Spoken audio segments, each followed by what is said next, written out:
Hello, everyone. Welcome back to National Park After Dark. We have our trail tales today, and we have lots of special stories for you. But in case you are listening and not watching on YouTube, you must know that Danielle is wearing a shirt that says MILF on it today. Oh, yes. It got me. Um, Man, I from love frogs. Man, I Love Frogs. Yeah. Um, and it's like one of those Instagram ads. I think we talked about this on a Trail Tales like a I few think weeks we, ago. I think we did too. Follow up. Hopefully, and maybe it wasn't maybe it was just a private conversation, I'm not sure. But yeah, the targeted Instagram ads got me, wore me down.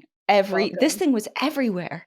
It was in my Instagram, it was in my Google, I know everything's connected and it's a whole thing, but Yeah, I've never seen that on my Instagram feed. So it was like for you specifically. specifically, it's because I lingered on it too long once, and it was like, she must need this in Love her life. frogs. Man, she must love frogs. So, yeah, I got it. uh, Looks great. Thank you. I usually wear it to bed, and actually I did wear it to bed last night, and It's like, I'm I'm actually s still in my PJs, I'm actually hungover right now, and I'm which having a is hard a time. rarity, a rarity. It is a rarity, but I am here for work with a smile on my face. Yeah, I was telling Cassie before the recording, but in my quest to fall back in love with New England, I've been doing different adventures and tours and things around the area. And last night I went to a historic building. It's the Library Restaurant in Portsmouth, New Hampshire. It's in a really historic building. It's beautiful. I've been there before, but they were offering a special event where they did like a wine tasting, food pairing kind of intertwined with a historic tour. So, like between courses and wines, they would tell you the history of the building and its life since the 1700s and kind of a little bit about the old rough and tumble version of Portsmouth, which was super interesting. 15,000 sailors, 60 brothels, 150 taverns, and 2 police officers. Wow. So, Those it's police the Wild officers West of weren't the doing East. anything. Yeah. Yeah. But anyways, so I thought it was gonna be a wine tasting, which is great, and it was, but they gave full glasses of wine, and there was 4 rounds, and the event was only, like, 2 hours or less, and I don't drink often, and if I do, it's, like, 1 cocktail. My bod is just not what it used to be, and It can't hang. I'm having a very difficult time. I texted my mom this morning, I'm like, "I feel like I got hit by a train. Like, I don't feel well at What all." happened Meanwhile, yesterday? she's totally fine. But yeah, anyway, that's why I'm in my PJs. Half of my PJs still, and I really do love this shirt. It's a Like, funny the shirt. colors are nice, right? Yeah, it's aesthetically pleasing and it's funny.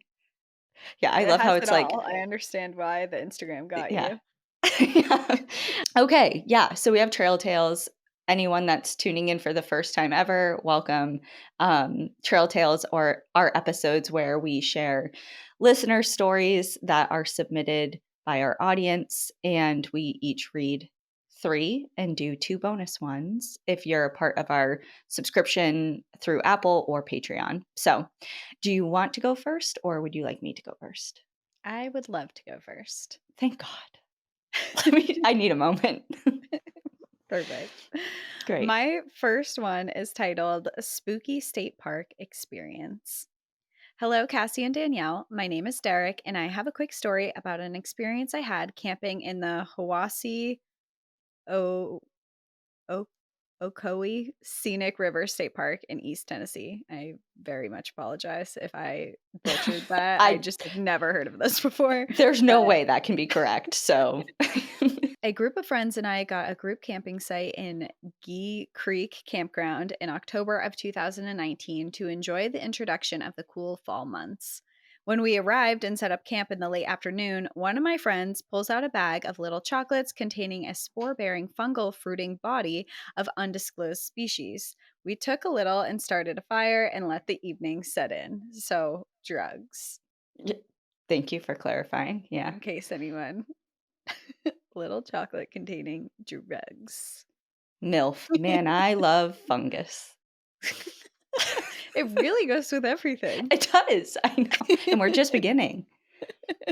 As it starts to get close to dusk and we're beginning to experience the chocolates a bit, clouds and frontal winds start pushing in, giving the campsite an eerie fall feeling. I went to the tree line away from camp to pee at one point, and to my left, in the corner of my eye, I see a shadow about the size of a bear trotting on all fours towards the tree line from the field that we're in. I shook it off, blaming it on the chocolates, and went to camp. Throughout the rest of the evening, until I finally go to sleep, I am hearing dozens of slightly high pitched giggling and whispering coming from the tree line surrounding us. I have done quote unquote chocolates many times before, but have never had this type of experience. I attributed it to distorted sounds of insects, but it was cool that night, and insects really aren't prominent during this time of year. I would get close to the tree line to investigate, and the sounds wouldn't change, they would just get closer. I finally decided to crawl into my tent to lay down, listening to the giggling/whispering right outside until I fell asleep. The next day, I couldn't shake off the unique experience, so when I got home later that day, I did research on the history of the area. Not surprisingly, I find that the place had been inhabited by the Cherokee for thousands of years. However, what really shook me was that on the other side of that same tree line, not a quarter of a mile away from our camp, was an old fort called Fort Marr that was used to stockade in 1837 to detain Cherokee from the surrounding area prior to forcing them down the Trail of Tears. I know that the chocolates could have very likely been the main cause of my experience, but now I wonder if it opened a door to being laughed at and fucked with by the local native spirits of the area. I haven't been back to this area since, but do plan on going back one day to see if I can get a similar experience while sober. Thanks for all the fun trail tale stories. My wife and I love y'all's podcast. Best, Derek. Derek, you're just on. Those shrooms were doing wonders for you, in my humble opinion. Humble opinion. Yeah. I've never been on Laughing shrooms. and giggling and the noises. I also have not I did tried try shrooms. one time, and it didn't work. Oh, why didn't And it I work? took that as Were a they just sign. like regular mushrooms? No, maybe. I don't know. Um, it was in college, of course, and they were, like, sprinkled on a peanut butter sandwich, and yeah, I Mushroom know. and peanut butter? That's Don't disgusting, first off, but continue. I understand. Okay. I know. But yeah, I don't know, like, I was just kinda bracing myself and waiting for something to happen, and nothing ever did, and I was just like, "Well."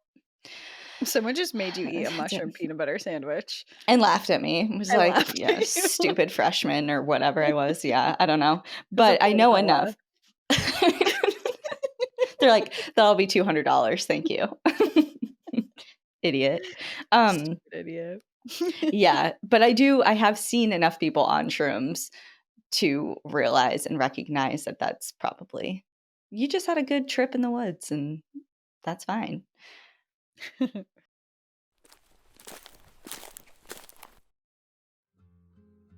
We all deserve luxurious moments, and I'm telling you guys right now, we can all have them at home with Koyuchi, who are in a league of their own when it comes to bedding, bath, and home products. And their organic sateen and flannel sheet sets are the key to more comfortable, healthier sleep year-round. I'm at a time in life where I really want to be intentionally investing in quality products, no matter what they are. I am also aware that we live in a time where there are countless options for almost every product, including lots of choices for organic bedding. But Koyuchi stands above the rest because of their 35-year heritage, their extraordinary quality, and their commitment to ethical production. And that's why I love them. Plus, their vintage patterns, peaceful botanicals, and calming hues bring elements of the natural world that I love so much right into my home. Whether it's bedding or bath towels, table linens, or spa robes, all of Koyuchi's products are of the absolute highest quality, made with natural fibers, low-impact dyes, and certified fair trade. Koyuchi looks great, feels amazing, and is good for your health and the planet. It's luxury you can feel good about. If you want healthy, handcrafted luxury bedding that lasts a lifetime, you need need Koyuchi. Get 20% off when you visit koyuchi.com/NPAD. That's koyuchi.com/NPAD to get 20% off. That's COYUCHI.com/NPAD. My first story is titled The Chronicles of George the Mouse, The Swish Heard Round the Rim. Hi, Danielle and Cassie. My love for national parks began when I was 14 thanks to my grandma, who is solely responsible for this obsession. She took me on my first park trip. We flew into Jackson Hole, cruised through the Tetons, and spent a week exploring Yellowstone. And since then, I have been hooked. Fast forward to more recent years. Grandma decided she wanted to see the North Rim of the Grand Canyon. I live in the Phoenix area, so she flew in from Wisconsin and we hit the road. Now, a few things about this story that are objectively wild, so let's just jump right in. We had cabins right on the rim, incredible views. My aunt and I shared one that connected to Grandma's. We were tired from traveling and crashed early, probably around 9:30 p.m. One thing you should know about my aunt, she snores, and loudly. Like, could be heard on the south rim type of loud. Oh, no. So I took sleep meds, put in my earbuds, cranked some thunderstorm sounds, and passed out. At 11:15 p.m., I woke up to flashing lights in my face. Confused, groggy, blind, with no contacts in, I realized it was my aunt with her phone flashlight, whispering, "I think there's a wild animal in here." Not the thing you want to hear when you're barely conscious. She said she had heard noises outside, maybe a raccoon or a mountain lion, or oddly, a group of people perhaps dancing. She kept hearing a weird swishing sound. Then I heard the swishing. It was coming from the tiny, empty garbage can in the corner. We tiptoed over, and she suddenly screamed, "There's a mouse in the trash can." Naturally, she named him George after my 17-year-old brother, which somehow felt fitting. I couldn't actually see George. Again, I was blind, but I heard him launch himself out of the can and scurry across the floor. He dove under the fireplace and disappeared. All that remained in the garbage were a few little pieces of mouse poop inside a flimsy garbage bag that was responsible for the said swishing noise. We were rattled, but eventually fell back to sleep. Now you may be thinking, why are you telling us about a mouse in a garbage can? This isn't exactly trail tale material, but hang in there. A few days later, Grandma and I were sitting in the front of the cabin, taking in the canyon views, when she started telling me her own mouse story about a different mouse in her garbage can. She named hers Charlie after my 24-year-old brother. Again, weirdly appropriate. She had tried to trap Charlie by placing a book over the can, hoping he'd go to sleep, ? When that failed, she marched outside in her well-dressed and coffee-obsessed nightgown and released him into the wild. I was dying laughing at the mental image, and right as I was picturing this mouse eviction scene, a park ranger walked up. He asked how long we had been staying and if we had heard anything unusual on our first night there. We both said no and asked why. And with the casual energy of someone commenting on the weather, he said, "Someone was strangled right there last night," and pointed to the trail 30 feet in front of our porch. Excuse me? What? I immediately went to get my aunt, the one who had woken up to what she described as rhythmic dancing noises outside of the cabin. She launched into the whole George the Mouse story, shout out to the ranger for patiently listening to that one, and then we realized something wild. Both my aunt and my grandma had woken up at the same exact time, 11:15 p.m. That's when the ranger told us that the crime had been reported to have happened. He did eventually mention that the person was okay after we freaked out for a few minutes. It seemed like he realized he shouldn't have told us someone was strangled and was trying to backtrack on the story. I sure hope that's true and that she really was okay.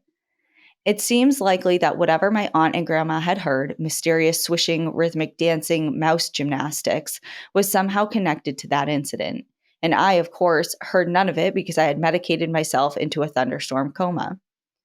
Part of me wishes I hadn't had the earbuds in. I'm a light sleeper, so maybe I could have helped. But what could I have done? Called 911 with no service? Scream? Throw George at this strangler? Despite the insane twist, the trip was actually wonderful. On our last night, George returned for an encore. I took a page from Grandma's mouse trapping playbook, put a book on the trash can, and carried him outside.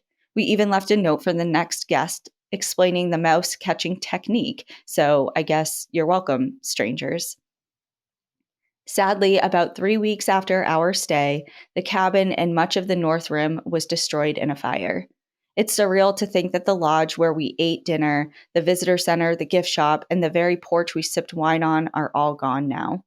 I truly hope George and his extended family made it out alive. I visited the South Rim many times, but this was my first time seeing the North Rim. I even rode a mule down part of the North Kaibab Trail. It was an unforgettable experience, and I'm so grateful I got to see it before the fires. So here's my advice. Enjoy the view, watch your back, explore while you can. The opportunity might not always be there. And if a mouse shows up in your cabin, name it something ridiculous and let it crash. It's way more fun than freaking out. Lots of love to the both of you. Grace. Wow, what a ride of a story. I know. At From first, the beginning, like, I didn't know where it was going, and then from the ranger, and then it being the location of the recent fire. I mean, it just had a lot of things going on. yeah, I'm not sure if I don't know what the protocol is as far as like disclosing information about someone being strangled is, but like if they apprehended the individual that was strangling someone, like do they have to disclose? Because it's not like a threat. It's not like somebody's out on the loose or on the run. Yeah. I would imagine that the more like, I don't know if proper is the right word for it, but to say someone was assaulted instead of giving full details. But I really have no idea. I'm not in law enforcement at all. Right. Yeah. So I I have would no want to idea. know for sure. I would Um, want to know what was going on, especially if I had a similar experience or if I noticed something that was weird. I mean, maybe that's part of telling the truth of what happened in case someone actually does have real information yeah. that can connect it or heard something. But yeah, it does sound like if they both woke up at the same time and both heard like this scuffling noise, it could have potentially, you could have heard that person being attacked. Right. Yeah. I feel like they're probably okay as well, just because if someone was murdered there, it would have been bigger news. And it would have been a huge investigation. Like I'm sure you would have recognized that there was some sort of investigation going on, and especially if it was right out front of the cabin. Yeah. I don't know. Anyway, well, I'm glad everyone's okay, and hopefully Yeah. the mice did survive the fire, but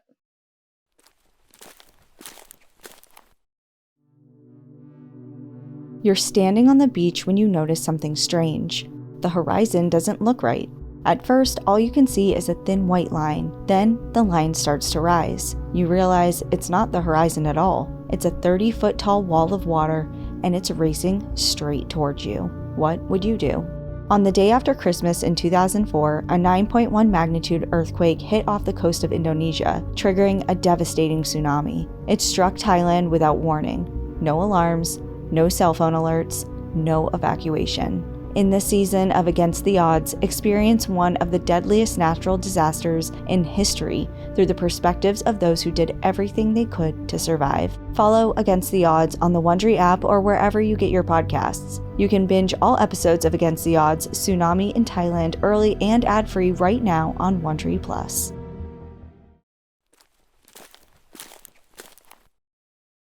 Well, on to my next story. It is titled Bear Spray Don't Play. Hmm. Hi there, my name is Mackenzie. Since I have started listening to your guys' podcast back in 2021, every time I go out into the wilderness for a hike or excursion, I say to myself, please don't become a listener tale before my hikes as a pre hike ritual. Oh man, I feel like you're almost like putting it out into the universe that way.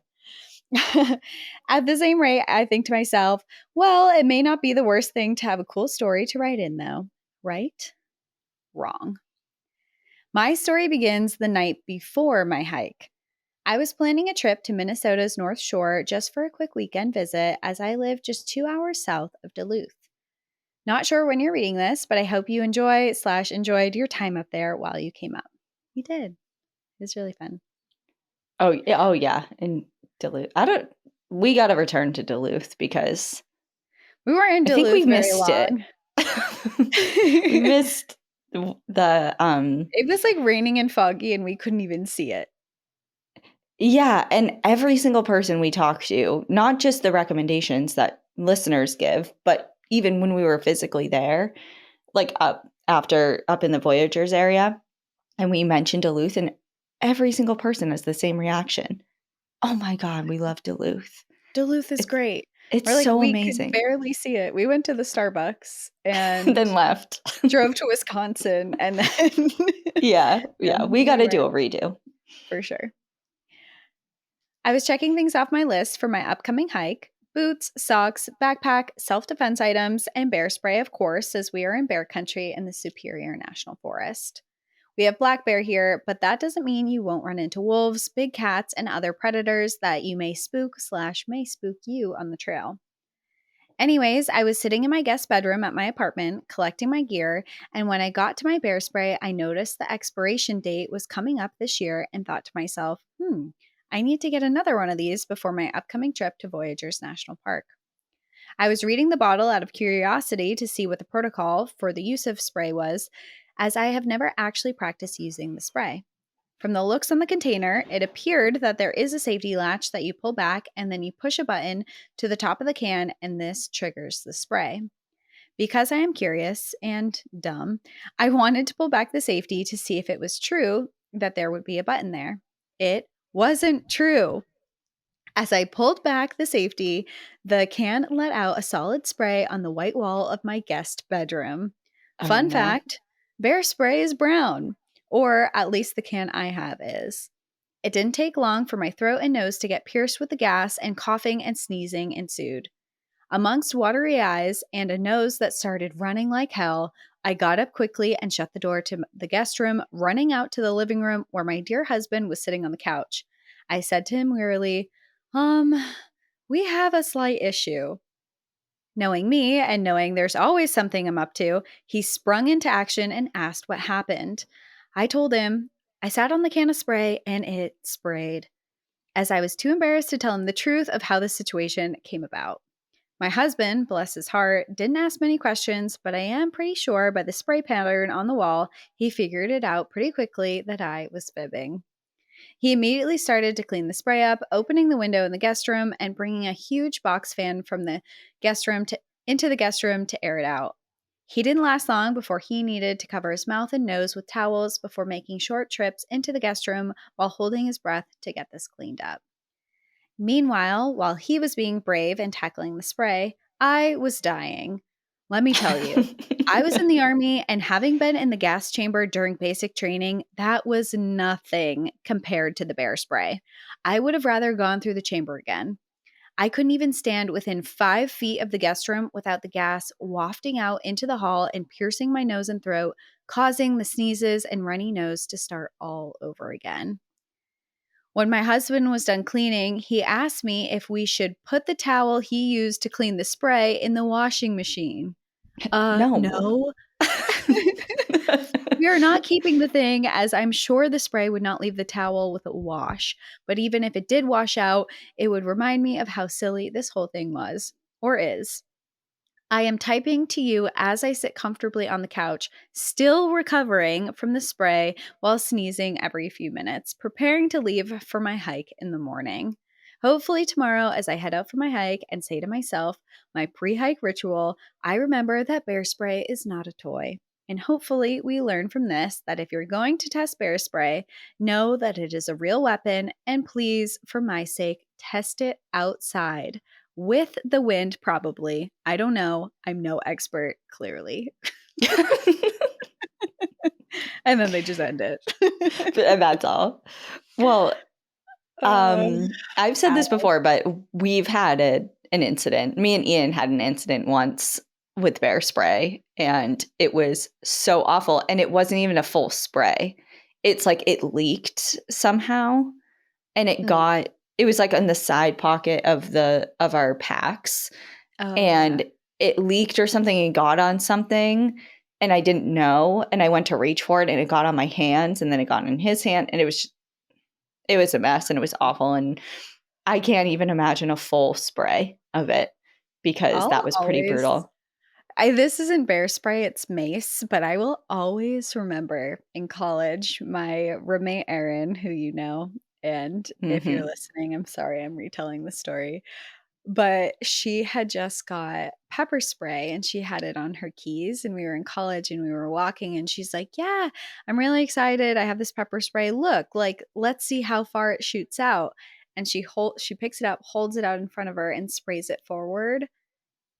But unluckily for her, the wind was coming towards her and it was kind of strong too. And immediately the spray comes back and she pepper sprayed herself in the face. And luckily, there was a bathroom not too far away that we ran into, and she's like washing her eyes out. And we were with me and my other roommate, and we were kind of laughing and also sad for her too, because it was funny how it happened, but it sucked that it was happening. She was clearly in pain. But I'll never forget that. If you are spraying anything, do not spray it right in front of your face, and make sure that the wind is not coming towards you as well. Yeah, and in the context of the bear spray, at least, I don't know about pepper spray or mace, but there are bear sprays out there that you can get that come in packs where one is a blank. So it is the same like size, it's in the same can, it has the You can same practice with mechanisms. it. Right. Yeah. So you can practice with it so you don't have to practice with the actual bear mace. But it's, Yeah. yeah, just like a blank. And that's how I first familiarized myself with bear spray. And it was very Bear spray helpful. also comes out a lot stronger than mace does. So, like, if you're in a situation with a bear and it's, like, windy, like, you don't have to worry as much. I mean, if you spray bear spray, you're probably gonna feel the effects anyway, at least a little bit. But if you spray bear spray and there's a gust of wind, you don't have to be like, "Well, I have to wait for the gust of wind before I can spray this." You know, No one's going to think, it's yeah. very powerful. But just in case anyone was like, "Oh, no, now I have to worry about bear spray." It's mace. Don't Mace comes out a lot lighter than bear spray does, and just don't just don't mace yourself or bear spray yourself. Well, my next story. Well, actually, oh wait, speaking of bear spray, I was going through our suggestions recently and somebody wrote in and said you should do a story on the history of UDAP bear spray, which is like a very, very popular brand of bear mace. And Mhm. like you would recognize the logo, I'm sure. Like your bear mace maybe even is that brand. But the whole reason the guy created it is because he got attacked by a bear in Montana by a Oh, grizzly. interesting. And then he's like the founder of that spray and stuff. So I don't know. That's good Um, marketing. I mean, who are it's you like gonna trust trust me. more than someone who has Yeah. experienced what happens if you don't have it? Right.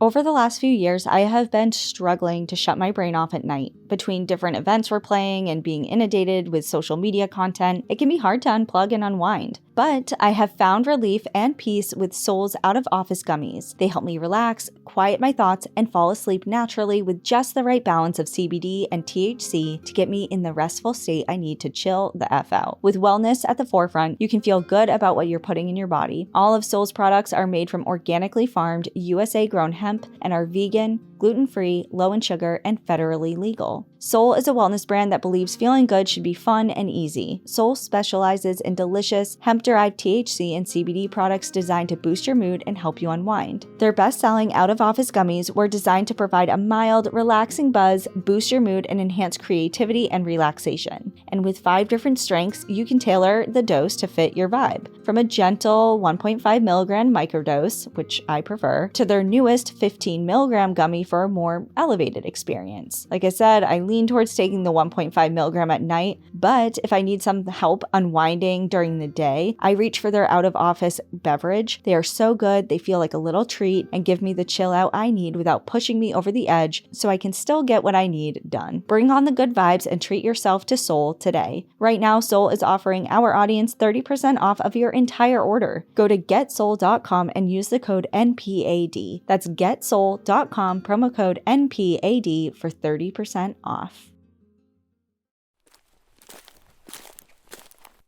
Okay, so my next story is titled Becoming a Woman at Crater Lake National Park. I am a new listener of the podcast, but can't believe it's taking me so long to hop on the NPAD train. I love listening to the episodes on my daily walks and my drives to work. Thank you for keeping me company these past few months. I'm writing in to share a defining moment in my life which occurred at a national park. Thought people could maybe relate or at least laugh at my experience. Either way, it's totally fine with me. I'm originally from Vermont, and my parents are outdoor fanatics who also happen to be teachers. So during the summer before I started 7th grade, they decided to take me and my younger brother on a 6-week road trip across the country to visit some national parks that either held emotional significance to them or parks they had never been to but had always wanted to see. In June of 2012, we all packed into our Jeep Cherokee with a pop-up camper hitched onto the back, and we were off. It was a formative summer in many ways. We visited parks like Mesa Verde, Yellowstone, Zion, Sand Dunes, Arches, Crazy Horse, etc. But one park stands out for me in particular, and that is Crater Lake. It was early July by the time we made it to Oregon, so we were maybe 2.5 weeks into our trip. We pulled into the parking lot and clambered out to start the trek to the lake. When we reached the viewing area, I was mesmerized. It was a beautiful day, and I had never seen water so blue in all of my 12 whole years of life. My brother, on the other hand, was not as impressed. When planning the trip, my parents let each of us pick one national park which we wanted to visit, and Crater Lake was his choice. Mine was Mount Rushmore, and yes, I do regret it. Once we visited, It's like of all the national parks, every single one, I it's like, pick Mount Rushmore. I mean, you live, you learn. Not even Once the Badlands. The Badlands are right there. they did mention they stopped at Crazy Horse, so there's Yeah. that. And I don't know. I can kind of see like this person is 12 years old at the time. You learned so Flashback much to about Mount Rushmore at that time, and it's that's like peak Mount Rushmore. Mount Rushmore's on everything. yeah, When you're 12 years old, it's like everywhere in every textbook, on every poster, in every history class. So I maybe can the only see, national park you even know about is Mount Rushmore. right? Yeah. So it's like I can understand why you're like I gotta see this baby in person. Once we reached the end of the trail, with the expanse of cerulean spread out before us, he paused and listlessly stated, "So, it's just a lake." Morale continued to deteriorate Oh as we my left God. the park to drive to our campsite, and my dad suddenly realized that he had put his digital camera down on the top of the car after we finished our hike and had forgotten to grab it before we drove away. We turned around and searched along the road and in the parking lot for signs of the lost camera, but alas, the camera was nowhere to be found. We arrived at Mazama Campground and indulged in a sad and quiet family meal of pesto pasta and canned peaches. Yum. We took turns trekking to the bathrooms, which were a 3-minute walk from our camper, to brush our teeth and then climbed into bed. I woke up around midnight feeling weird. Lightheaded, nauseous, feverish, and an extra layer of something strange. There was a cramping in my abdomen that I had never felt before. I woke my mom up and she walked with me to the bathrooms. Half delusional and sick in a bathroom stall, I asked my mom, "What is happening to me?" Her answer, "You're becoming a woman." Whatever that meant. Eventually, we walked back to the camper, but my stomach jolted and I turned us right back around. I made it within 15 feet of the bathrooms before I puked up half-digested pesto pasta and canned peaches onto the side of the trail. I woke up the next morning to find that not only did I feel a lot better, but also that my shorts felt strangely damp. So my mom dragged me back past the shameful puke pile and taught me how to use a pad in the Crater Lake campground bathroom. After finding out that I had gotten sick the night before, my brother, forever the hypochondriac, convinced himself that he was coming down with whatever I had. My mom, doing her very best not to embarrass me, Sympathy tried period. to Pain. tried to explain to him that this was not an illness that he could catch, nor would ever catch this illness. This tactic did not work, and eventually, after he started to complain of a stomach ache, I told him the truth. I had just gotten my very first period. He suddenly and miraculously felt so much better. The rest of the trip went on without a hitch, but I will never be able to think of Crater Lake without remembering this formative piece of my lore. I like to think that this was the universe telling me that my womanhood and the great outdoors go hand in hand. Or maybe life just sucks sometimes and you get your first period at Crater Lake. Thanks so much for all that you do to support our nation's beautiful parks. Your podcast brings me joy, laughter, and hope. Best, Isabel. That's a cool first period story. I could not tell you when. I know I was young. I got my first period very young. Did But I you? don't remember when. Like, it wasn't a memorable Yeah. moment. I don't remember, and I thought it would be too, because I remember like taking classes and learning about your period and being like, I'm gonna know when this happens, and don't wear Yeah. white shorts or Oh, don't that wear was the white thing. Yeah. clothes, white pants, white shorts, anything. As soon as I learned about a period, I didn't want to wear anything white just in case. And I remember during the class, because we were in 6th grade, they taught us about our periods, and during that class, I remember I thought I got my period and I definitely did not. I think Like, it's actually happening there was right like a now. dot on my underwear and I was like, "It's here." And it was not. But that's my only memory of my first period. But then after that, I didn't get it till I was like 14 or something. That's so funny that you bring up the white, because have you seen those memes where it's like talking about like the sun exploding or the Bermuda Triangle or something, and just learning about it and thinking it was going to be like such a huge problem in your everyday life? Yeah. Um, I thought that like wearing white was going to be a huge problem because my period could come at any time. And lo and behold, I wearing white has never been an issue for me. I don't think I own anything pure white. Yeah. Like, especially bottoms. Like, the whole don't wear white after Labor Day, never an issue for me. It's like Couldn't never wore it to begin with. yeah. I A remember white I had short? white No. jeans forever and I never wore them and I ended up donating them. I have like one picture in college where I'm wearing white pants though, and I can Because you were afraid remember of your it. period? Or you just didn't wear I just them? no, I just Oh, don't wear white pants because they're not practical at all. Like, you know what? Everything, you don't always sit on clean surfaces and you eat, and just white pants don't make any sense. yeah. Whenever I see someone in a white pant, I'm like, "Oh, they have Brave. their life together." Yeah, you have to have your life together to wear white pants. Yeah, That's my brave. one of my nicknames growing up my family had for me was Mess-O-Matic. Like, I'm a messy, like, especially eating, I'm just, like, a very messy eater, so I could Right? I've never. never noticed you being you're a very fast eater. I don't Okay. even see you eat, like, or well, I see you eat, but it's gone in, like, 1 second. Like, I've taken, like, 3 bites and your meal is gone, and I'm like, "Oh my god."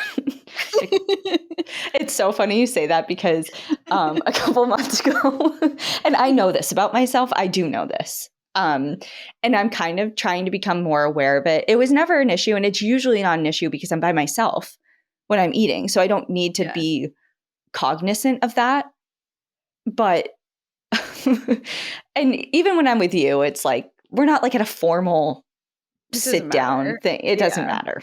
Um, but like a month ago, I don't know when whatever it was, I was out to me and Jeff and I were out to dinner in Boston, and it was a combination of me eating fast, but also I was starving, and also this was like a really good meal, like one of the best meals I've ever had, type of Yeah. thing.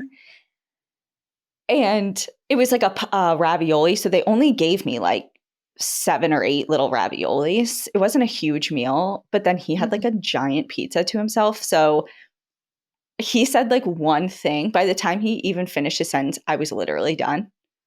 And I've never seen someone react to my eating like that before. He's like, "What just happened?" He's like, "I've never Where did seen it go? somebody." It's like picking up He's the like, plate, like like, I was like scraping the sauce, like I was done. He's like, he didn't even have one slice down.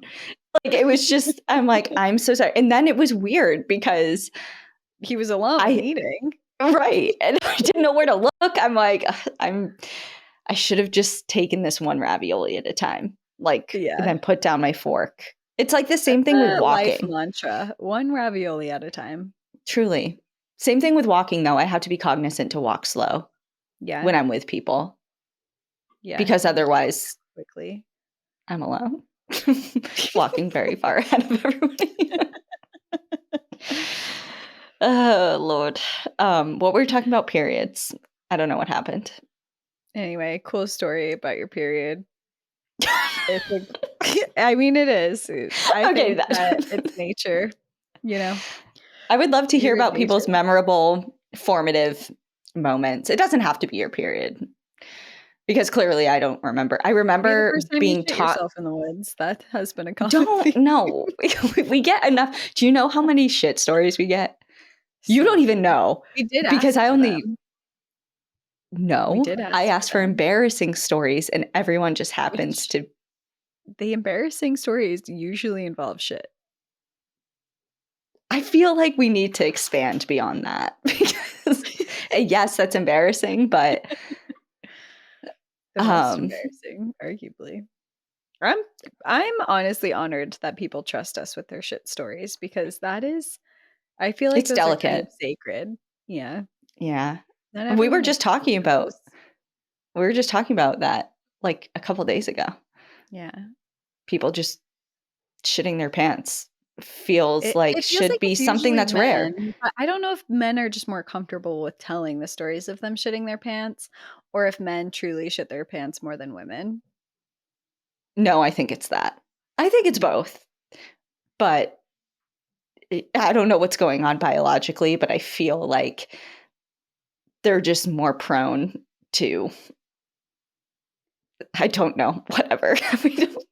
I don't want to talk about this Anyway, our anymore. next story is mine is titled, "Was it our imagination? I don't think so."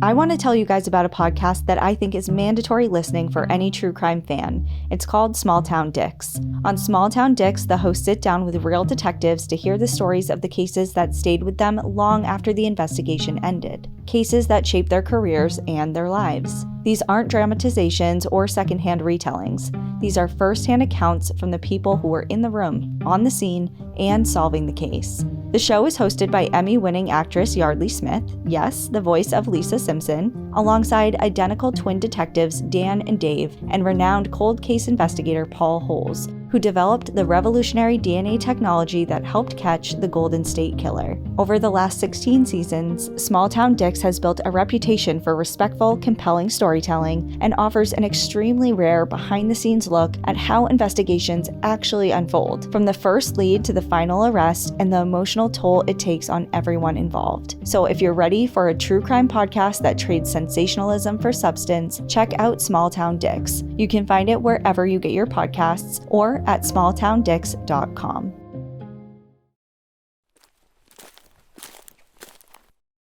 Hi, ladies. My name is Trish. I wanted to first thank you for the great podcast and how much effort you put into the stories that you tell. My story happened over several years ago. I grew up in a rural area as a kid. We didn't care or even pay attention to people's financial social status or any of that kind of thing. We played with whatever kids were around. My friend Jen and I would play at each other's houses as often as we could, and just down the gravel road from her house was a rundown house with a gaggle of kids that we would play with. All of a sudden, the family was gone and the house was boarded up. Being young, maybe 10 or 12, we just thought they moved and didn't think anything of it. Then, strange things started happening when we were together at her house. One example was when she had a slumber party for her birthday. I think it was her 14th birthday. I went to her house early to help her get ready for the party, and we were getting the living room ready with sleeping bags and lots of pillows when we both stood at the window that faced the old rundown house and we were frozen in our tracks. Her dad asked us what was wrong, and we told him that smoke was coming out of the chimney of that house. He said that wasn't possible since the chimney had fallen off and away from the house. Later that night, when all the other girls fell asleep, she and I moved to a corner of the room away from the other girls so we could talk about what we saw until we fell asleep. I woke up feeling that someone was standing on my arm at the same time she felt like someone was pinching her leg. No one was near us when this happened. but I ended up with a bruise on my arm the size of a child's foot. Over the years, we had other odd occurrences, but only when we were together at her house, like hearing hands or something dragging down the walls of the hallway outside her room, clothes in her closet moving on the hanging bar, a hairbrush breaking the mirror of her antique dressing table. Yes, we saw the brush fly across the room. At around the age of 16, we decided that it would be a good idea that we stop getting together at her house since scary things only happen when we were together. When we told our moms about our plan, we had told them about everything that we had experienced as it happened. They told us what happened at that rundown house. Apparently, the family that had 5 or 6 kids that we played with had a child that they had locked in the closet that in that house, and she eventually passed away from neglect. The parents were arrested and the kids went into foster care. We didn't know about the little girl that died in that house, but feel like she was the cause of all the disturbing things that we experienced. We've never been in that house together again, and neither of us had had any other experiences. That's really frightening. That's a really sad story. That's awful. To have like an actual potential explanation that's so sad, and like as a kid not understanding either, like that's just, I don't know. What That's happened there? creepy.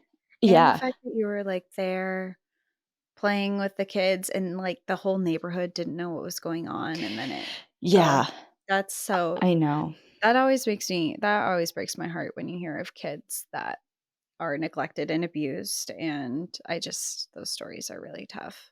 And it's always kind of like, I shouldn't say always, but often it's like the neighbors would never suspect type of thing.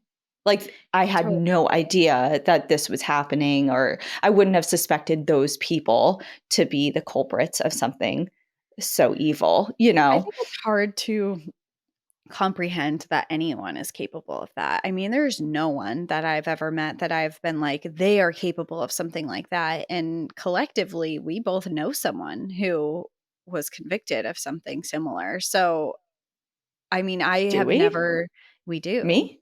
Yes. In New Hampshire? Oh, yes. Oh my God, yes. Yeah.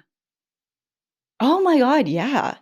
A Wow. huge case in New Hampshire. I would have never Yeah. thought, and I didn't know them super well or anything, but I would never suspect anything like that.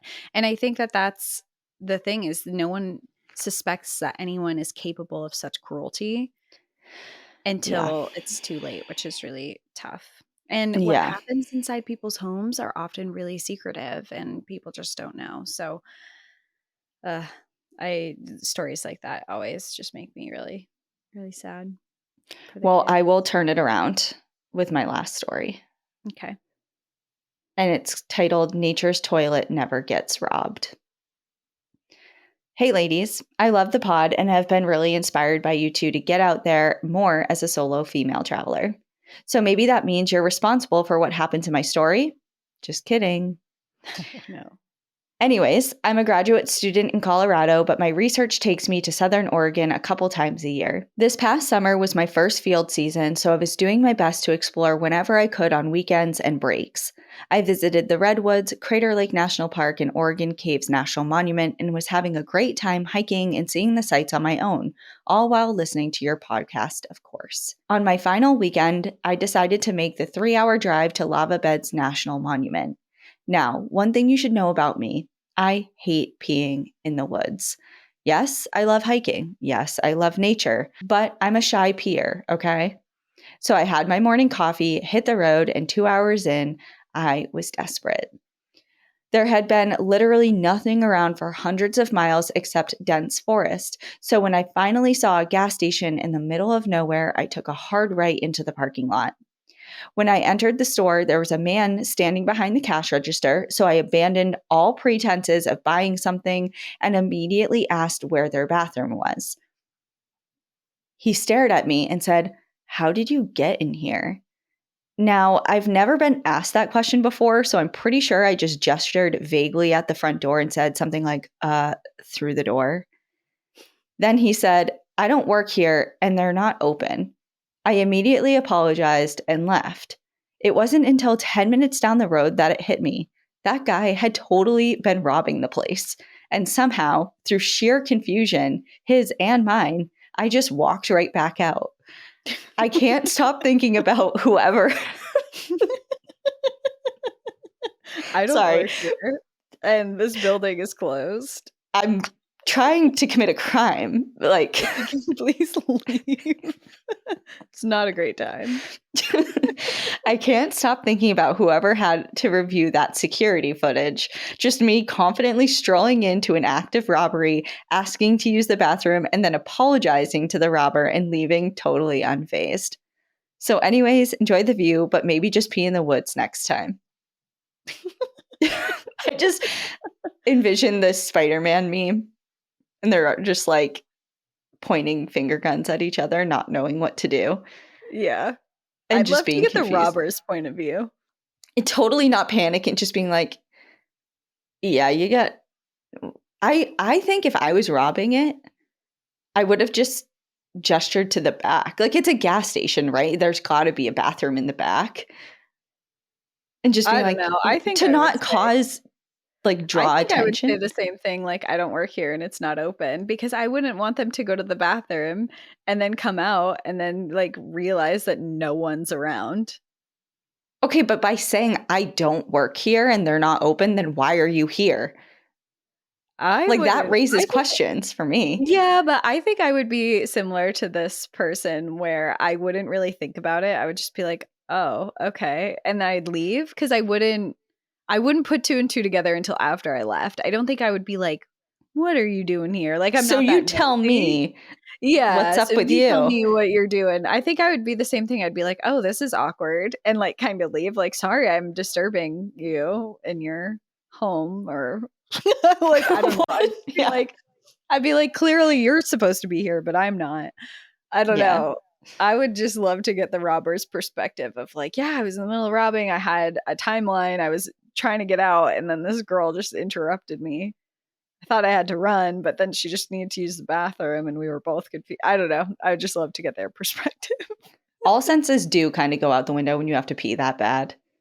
I Yeah. can't relate because I will pee anywhere. Yeah. Like, I don't have the shyness factor. But like, you just, everything starts to go, your judgment and perception of the world kind of just gets skewed when you have to pee so bad. You're like, I don't care. I literally don't care if you're actively robbing the place. I just need to pee. It's like, "Do your Like, thing, I'm not a snitch." anyways, okay, well, that's all three of my stories. Cool. Well, thank you everyone for hanging out and tuning in this week for Trail Tales. If you are interested in hanging out with us for our next Trail Tales, we have two if you're on Patreon or Apple subscriptions. And mine is titled "The Time My Mom Narrowly Avoided a Machete Wielding Man on the AT." Okay, mine is titled Don't Fuck with Bob. Don't fuck with Bob. Yeah. Oh, I'm interested in both of these stories, and you guys should come hang out with us on Patreon and listen to them. Okay. Well, we will see everybody next week. In the meantime, enjoy the view. But watch your back. See ya. Thank you for joining us again this week. If you have a trail tale of your own you'd like to share, you can write to us at npadstories@gmail.com or visit our website at npadpodcast.com. Bonus trail tales and content are available to Patreon members and Apple subscribers. Follow the show on Instagram, TikTok, Facebook, and X at National Park After Dark. And if you prefer to watch our episodes, you can find us on YouTube at National Park After Dark. And as always, if you enjoyed the show, please take a moment to rate, review, and subscribe wherever you listen to podcasts.